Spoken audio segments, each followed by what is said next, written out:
Tes mic, tes mic. Oke, halo semua, selamat datang di channel Holistic. Di video kali ini kita akan belajar bagaimana cara mengkonfigurasi mikrotik untuk load balance. Tapi dengan kondisi yang agak berbeda ini, agak aneh nih ya, agak aneh. Jadi kasusnya gini. Oke, kasusnya gini. Coba kalian lihat di DHCP client di sini ya. ISP1 dan ISP2. Anggap saja demikian. Ya, anggap saja demikian. Oke, coba kita lihat. ISP1 memiliki IP address 100.324 dan ISP2 mendapatkan IP address 114.24. Kebetulan ini menggunakan ISP yang sama dan modemnya sama juga. Masalahnya nih, apakah bisa ya kan? Apakah bisa di mikrotik itu menggunakan network yang sama untuk load balance? Sedangkan tutorial sebelumnya kan saya itu membuat load balance dengan IP yang berbeda, antara IP ISP1 dan ISP2 itu berbeda. Oke. Nah, ini gimana caranya nih biar ISP1 dan ISP2 bisa bekerja walau satu jaringan ya kan? Oke. Sebelumnya kita akan siapkan dulu semua koneksinya ya. Siap koneksinya semuanya kita akan siapkan. Kita kan sudah tahu IP-nya kan. Gateway-nya 100.1 sama nih gateway-nya antara ISP1 dan ISP2. Solusinya kayak gimana biar dia bisa tetap load balance tanpa mengubah modem misalnya. Oke.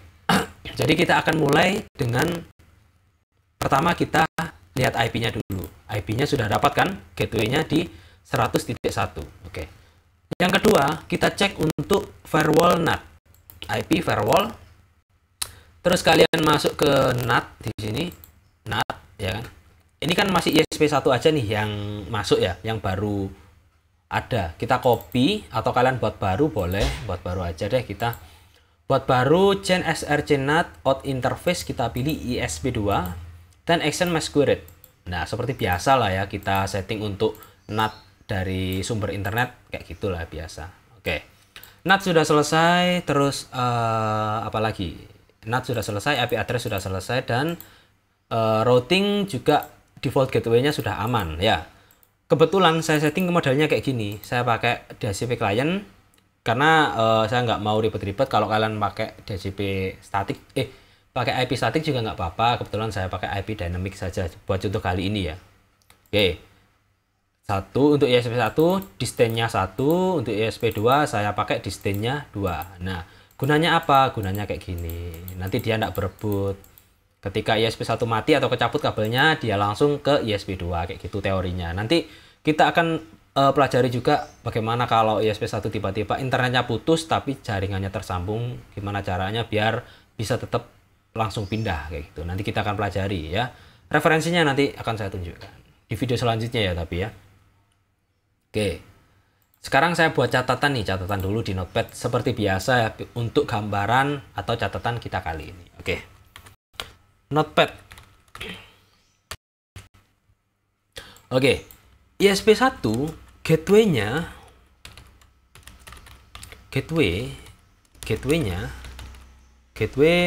101. ISP2 gateway sama. Loh, nih gimana nih caranya? Solusinya gimana nih? Kalau kita tulis sama-sama gini nanti ya nggak jalan ya kan, mikrotiknya bingung gimana caranya biar dia tahu kayak gitu. Tutorial kali ini saya akan kombinasikan dengan load balance PCC sama kayak video sebelumnya, tapi kali ini dengan kondisi yang berbeda ya. Oke, kita kasih nama ether 1 ISP1, ether 2 ISP2. Nah, gimana caranya nih biar bisa nyambung kayak gitu. Yang pertama kita masuk ke script generator dari Om Buananet yang ada di video sebelumnya ya. Oke. Alamatnya di buananet.github.io. Kalian cek saja di situ. Nanti kalian bisa membuat konfigurasi mulai 2 ISP, 3 ISP sampai 6 ISP. Bebas kalian pakai yang ini. Oke. Yang pertama kita akan masukkan 2 ISP dulu. One ISP 1, ISP2 ini maksudnya nama dari Ethernetnya. Kita akan copy paste saja. Kita akan copy, nah name-nya ini di copy, ya kan? Pastikan kan sebelum kalian setting, kasih nama dulu Ethernetnya, SP1, SP2 kayak gitu, atau LAN, hotspot kayak gitu, kasih nama biar jelas ya. Nanti kalau kalian maintenance atau orang lain yang maintenance itu biar gampang kayak gitu. Oke, ini ESP1, Ether1, ESP1 dan Ether2, ESP2. Oke, kita klik Ether1, ESP1. Huruf besar kecil akan berpengaruh di sini, maka kalian harus hati-hati. Ether2, ESP2. Oke, kita sudah memasukkan dua interface yang masing-masing menuju ke modem 1 dan modem 2. Oke, ya, masuk ya. Sekarang gateway-nya. Gateway-nya sama nih, gateway-nya sama. 100.1. Kita isi di sini.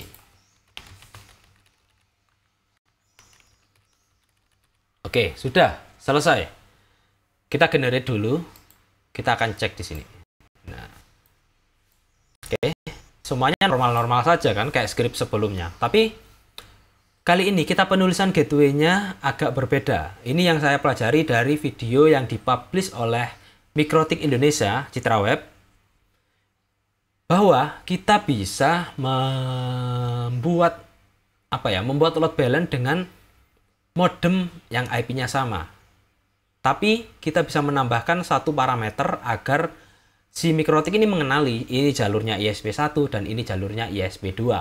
Gimana caranya? Caranya adalah dengan memberikan tanda persen. Jadi kayak gini penulisannya. Misalnya nih, gateway agak baca ISP1 ya. ISP1 gateway-nya ini. Maka penulisannya di gateway, penulisannya kayak gini, 192.168.101. Kalian kasih tanda dolar, kemudian nama ethernya, Ether1 ISP1. Kayak gitu penulisannya. Begitupun pada ISP2, kalian juga harus sama nulisnya, 192.168.100.1, tanda ini, Ether2 ISP2. Kayak gini, ya. Jadi penulisan gateway-nya nggak lagi pakai IP saja, tapi kita kasih tanda persen dan nama interface-nya. Itulah sebagai penanda kalau jalur ini akan diarahkan ke ether ini, jalur ini akan diarahkan ke ether itu, kayak gitu ya. Kita akan coba praktekkan. Berarti gini, kasih tanda persen Ether1 ISP1. Oh, ini salah ini bikin ruwet nih nanti. Yang kedua, persen Ether2 ISP2. Kita coba generate ulang.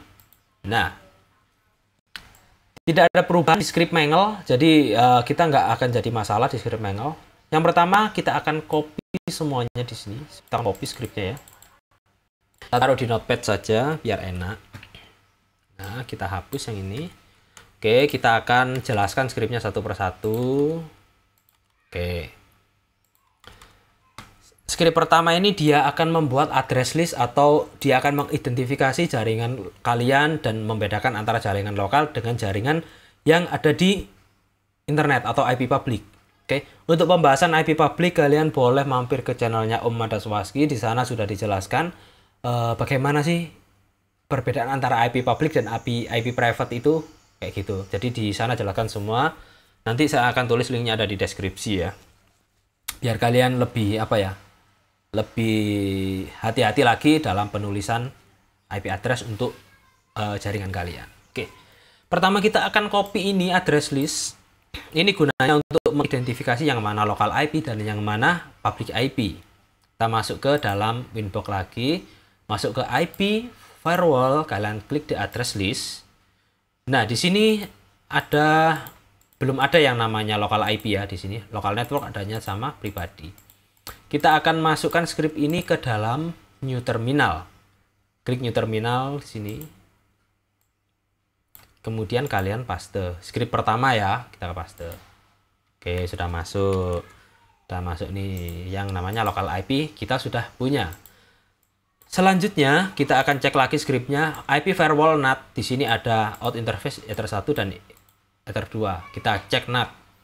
Sebelumnya kita sudah membuat NAT-nya, jadi kita nggak usah copy lagi. Kalau kalian copy lagi juga nggak apa-apa, nanti jadinya double. Kita akan coba copy aja deh ya. Kita akan paste. Tuh. Jadinya double. Di sini ada lagi dan isinya sama dengan yang atas ini. Jadi kayaknya nggak usah deh ya, jangan banyak-banyak di firewall NAT-nya. Oke, selanjutnya kita masuk ke IP route. Nah, IP route di sini saya kan berhubung tadi pakai IP DNS klien ya, IP DHCP klien. Maka saya nggak perlu baris yang ke sini. Di sini nggak perlu, yang ke 34 nggak perlu. Jadi saya copy baris 1 dan 2 saja. Nah, karena apa? Karena gateway-nya ini sudah mengarah dia ke. Tapi kalau kalian tambah juga nggak apa-apa, nggak ada masalah sih. Ini kan, routes. Sini kita akan copy semua deh biar sesuai dengan yang ada di rekomendasi dari scriptnya ya. Copy, kita masukin terminal, kalian cek di sini, ya paste. Kalau sekali lagi kalau videonya terlalu cepat, kalian bisa dengan mengulang-ulang gitu. Pastikan kalian punya basicnya dulu ya tentang scripting dan apa ya, mikrotik lah gitu. Paste dan sudah masuk. Nah, sudah masuk yang LBBNT ini semuanya ya gitu. Nah, ini kan script yang dibuat ya yang ke barisan ketiga dan keempat, jadi dia itu nggak begitu berpengaruh gitu. Tapi nggak apa-apa, kita pakai aja. Oke, yang membedakan antara dipakai persen dan enggak itu kayak gini. Nih, kalau pakai persen, walaupun ini ya contohnya, ini nggak pakai persen. Ini nggak pakai persen dan ini pakai persen. Bedanya apa? Kalau pakai persen disertai dengan nama Ethernet, dia akan merujuk ke namanya langsung nih. Ether 1, ESP1 langsung reachable-nya. Ini sama sesuai nama Ethernetnya. Dan yang kedua juga sesuai nama Ethernetnya. Sedangkan yang ini tanpa dikasih identifikasi ya kan.